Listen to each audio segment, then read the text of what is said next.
महिलाओं का बलात्कार हो रहा है। लोग कहते हैं कि Delhi rape capital of India है। तो एक काम उनको दिल्ली के लोगों ने दिया था, इस दिल्ली के लॉ एंड ऑर्डर की व्यवस्था को सही करना। आप देखिए चारों तरफ लोगों की जेबें काटी जा रही हैं, लोगों से फिरौतियां मांगी जा रही हैं, इंटरनेशनल फोन आते हैं। दिल्ली और मुस्तफाबाद के लोग जानते हैं कि एक तरफ नफरत फैलाने वाले लोग हैं, एक तरफ लोगों का रोजगार छीनने वाले लोग हैं। अपहरण हो रहे हैं व्यापारियों के, सरेआम गोलियां चलाई जा रही हैं। दूसरी तरफ 24 घंटे बिजली, बच्चों को अच्छी शिक्षा, बुजुर्गों को इलाज, महिलाओं को सम्मान राशि, महिलाओं को फ्री बस यात्रा। आज दिल्ली की वो हालत कर दी है भारतीय जनता पार्टी ने, सारी हदें पार कर दी देश के गृह मंत्री ने। मुझे लगता है कि इससे ज़्यादा शर्मनाक कुछ भी नहीं हो सकता। अमित शाह जी को तुरंत माफ़ी मांगनी चाहिए। देश के लोग काफ़ी नाराज़ हैं। अगर इस देश के अंदर अंबेडकर साहब ने संविधान नहीं लिखा होता तो हम और आप यहाँ खड़े होकर आज़ादी से अपनी बात नहीं रख पाते, न आप पूछ पाते और न हम अपनी बात रख पाते। जिस देश के गृह मंत्री के घर के 20 किलोमीटर के दायरे में सड़कों पर दंदनाती हुई गोलियां चल रही हैं, पुलिस वालों की हत्याएं हो रही हैं, आप सोचिए वो देश कितना सुरक्षित होगा। 24 घंटे बिजली अगर पूरे देश में कहीं मिलती है तो दिल्ली के अंदर मिलती है, वो भी फ्री मिलती है।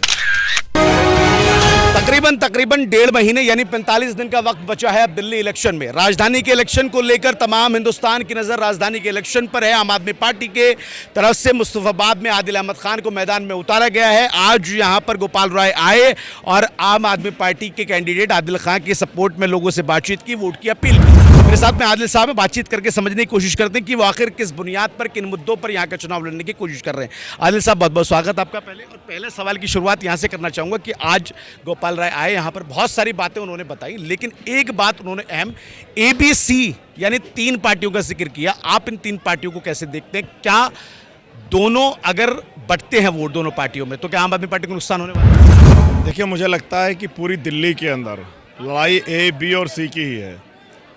दिल्ली के अंदर भी A ही जीतने जा रही है, मुस्तफाबाद के अंदर भी A ही जीतने जा रही है। जो जिस सीक्वेंस में है A, B, C, A का मतलब आम आदमी पार्टी जो ऊपर है, जो जीतने जा रही है। B का मतलब भारतीय जनता पार्टी है जो सेकंड नंबर पर है, जिससे आम आदमी पार्टी की लड़ाई है। और C का मतलब आप समझते हैं जिसका दिल्ली के अंदर कोई वजूद नहीं है। तो दिल्ली के अंदर भी और मुस्तफाबाद के अंदर भी आम आदमी पार्टी प्रचंड बहुमत से जीतने जा रही है।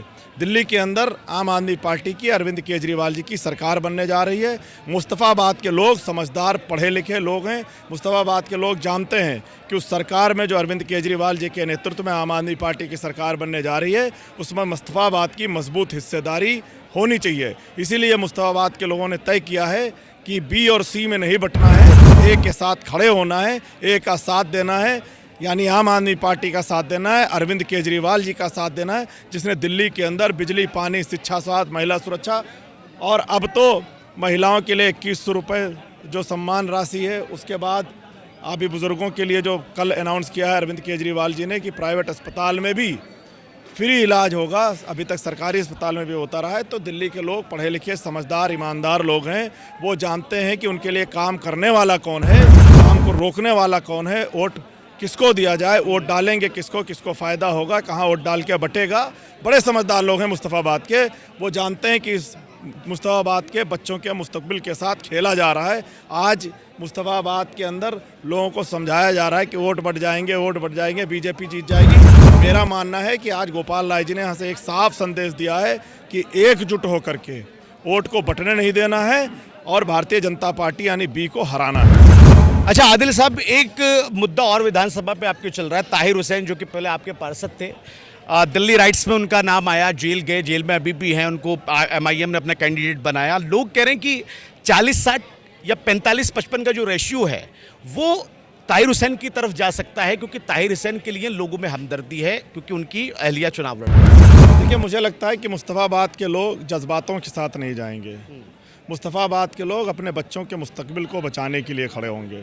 मुस्तफाबाद के लोग इस देश से नफरती ताकत जो इस देश में है और मुस्तफाबाद के अंदर दाखिल होना चाहती है, उसको हराने के लिए वोट करेंगे। मुस्तफाबाद के लोग कलम को, बिजली को, पानी को, शिक्षा को, स्वास्थ्य को वोट करेंगे। और फिर से मैं कह रहा हूँ कि जो 40-60 का रेशियो है, जो 40% लोग हैं, तभी इलेक्शन जीत सकते हैं जब 60% वालों का भी उसमें हिस्सा शामिल हो।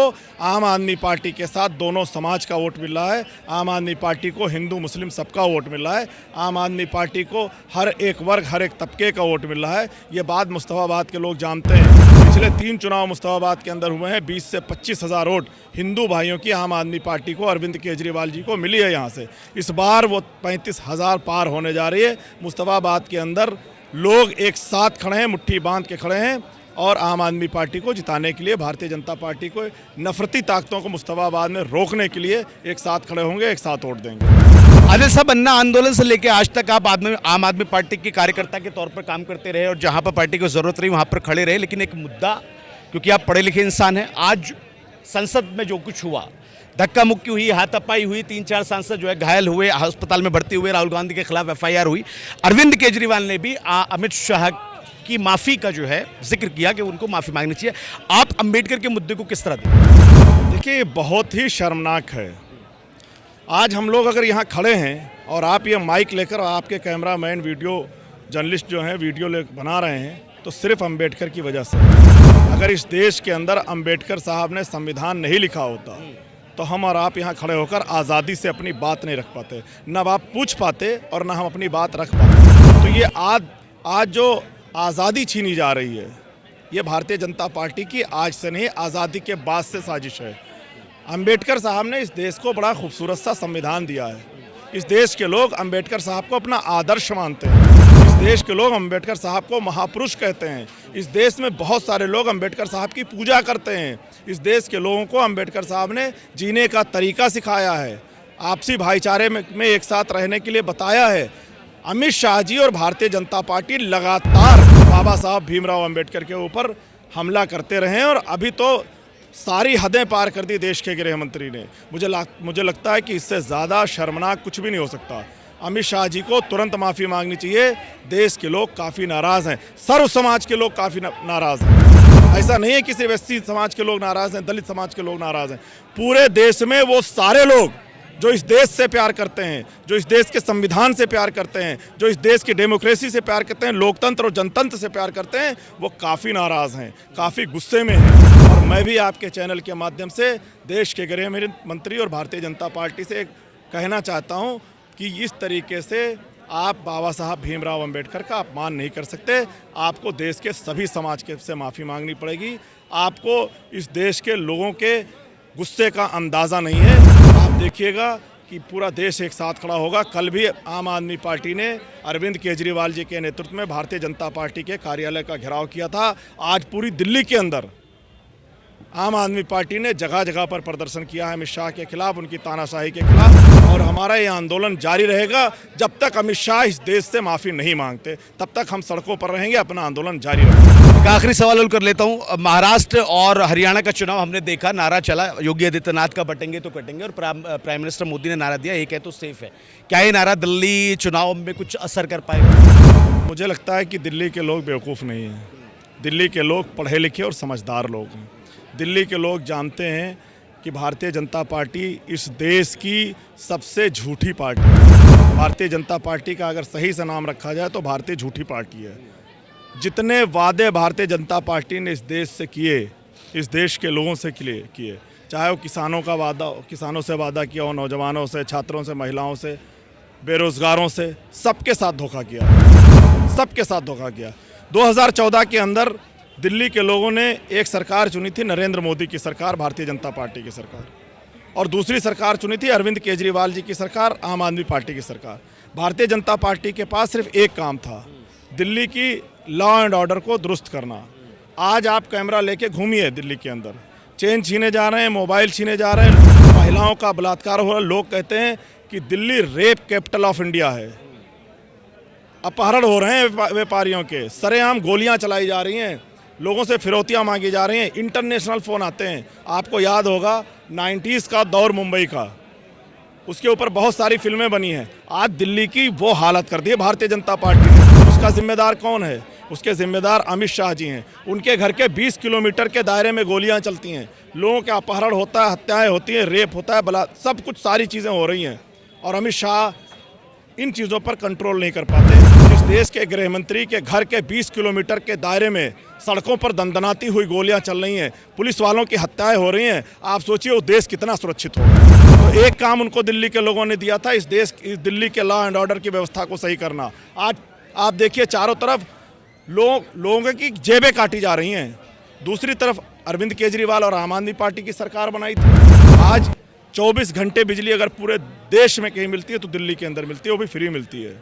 महिलाओं के लिए मुझे लगता है सीसीटीवी कैमरा इस पूरी दुनिया में पहला शहर है जहां सबसे ज़्यादा कैमरे लगाए गए हैं सीसीटीवी। महिलाओं को फ्री में बस यात्रा, बुजुर्गों को तीर्थ यात्रा, बुजुर्गों को सम्मान, इस देश के नाम पर शहीद होने वाले हर एक फौजी के, सिपाही के घर को 1 करोड़ रुपए के सम्मान राशि और बहुत सारी बच्चों को अच्छी शिक्षा, ये सारी चीज़ें अरविंद केजरीवाल जी दे रहे हैं। तो दिल्ली के लोग और मुस्तफ़ाबाद के लोग इन दोनों चीज़ों में अंतर देख रहे हैं। दिल्ली और मुस्तफ़ाबाद के लोग जानते हैं कि एक तरफ नफरत फैलाने वाले लोग हैं, एक तरफ लोगों का रोज़गार छीनने वाले लोग हैं, एक तरफ सड़कों पर गोलियां चल रही हैं उसको ना रोक पाने वाले लोग हैं, दूसरी तरफ 24 घंटे बिजली, बच्चों को अच्छी शिक्षा, बुज़ुर्गों को इलाज, महिलाओं को सम्मान राशि, महिलाओं को फ्री बस यात्रा, बुजुर्गों को तीर्थ यात्रा, ये देने वाले लोग हैं। लोग पढ़े लिखे लोग हैं। भारतीय जनता पार्टी लोगों को बेवकूफ़ बनाने की कोशिश लगातार करती रही है। दिल्ली के अंदर पिछले 3 बार से उनके अपने षड्यंत्रों में फेल हुई है। इस बार भी आम आदमी पार्टी की प्रचंड बहुमत से अरविंद केजरीवाल जी के नेतृत्व में सरकार बनने जा रही है और मुस्तफ़ाबाद की मजबूत हिस्सेदारी उस सरकार में होगी। चलिए, बहुत बहुत शुक्रिया। आदिल अहमद खान थे हमारे साथ में, मुस्तफ़ाबाद से आम आदमी पार्टी के कैंडिडेट।